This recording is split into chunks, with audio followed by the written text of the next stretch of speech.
Hey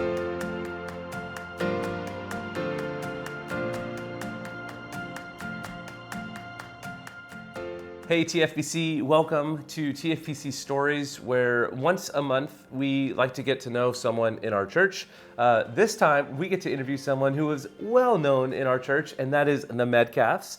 They are big Giants fans, which is naturally why I'm wearing some Dodger gear today. Pastor Bob and Judy have faithfully served in multiple churches, and perhaps here was their longest tenure. They served faithfully from 1988 to 2012. They have been so faithful to all of you in this room that I know there's many who have enjoyed their ministry and continue to love the Medcalfs, and we're blessed and honored that they would still call TFBC their home. So let's get to know them a little bit. I just have two questions for our interview. The first one is going to be, starting with Pastor Bob, how you fell in love with Judy. It was, I was a junior in high school, and Youth for Christ International that year wanted to have a Bible club either on the campus or as close to the campus as possible. Well, our high school was the largest in the state of Indiana at the time. And, but her folks lived close enough that students could very easily walk from campus to her house. So that was the proximity that got us together that way. Okay, and was it, when you encountered Judy, you told me off camera you encountered her at a Bible study. What was your initial reaction when you first saw her? She's pretty. And once she started talking, I realized she was pretty smart too. But one of the blessings of our life has been not only that he blessed us with 3 children and eventually 4 grandchildren, but just the blessing of serving the Lord together. And for us, back in those days, it meant we could sing duets together even. So we just had music and God, and for me, sports, a wonderful combination. So Bob, you made it very clear to this young high school lady that you were pursuing pastoral ministry. You felt that call on your heart. Judy, did you ever see yourself marrying a pastor? No way, no way. My dad was a pastor, and I didn't want to be like my mother.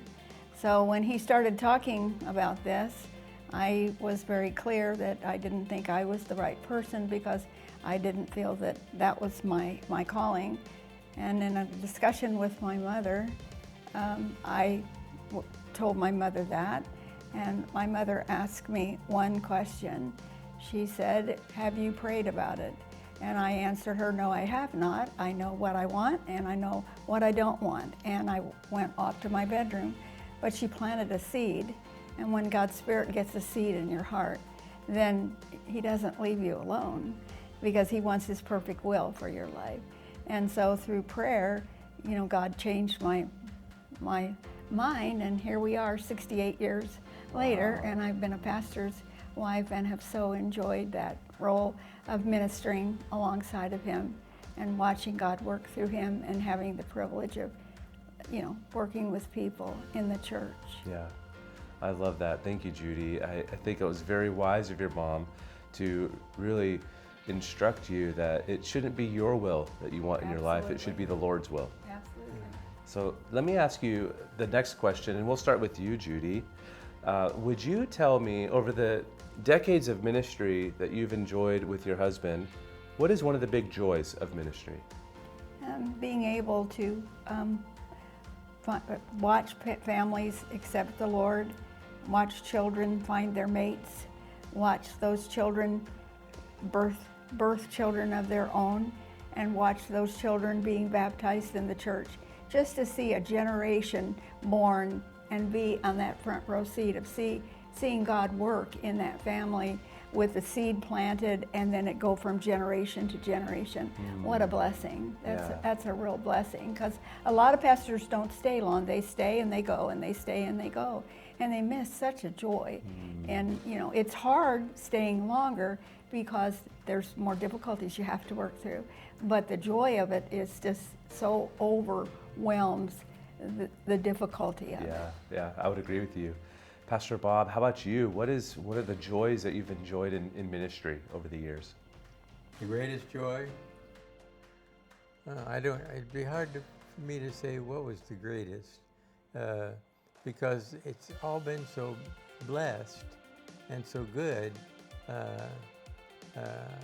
I guess the hard part would be having to say an earthly goodbye to men and women, and it bothers me right now even to think about some of those people that became leaders.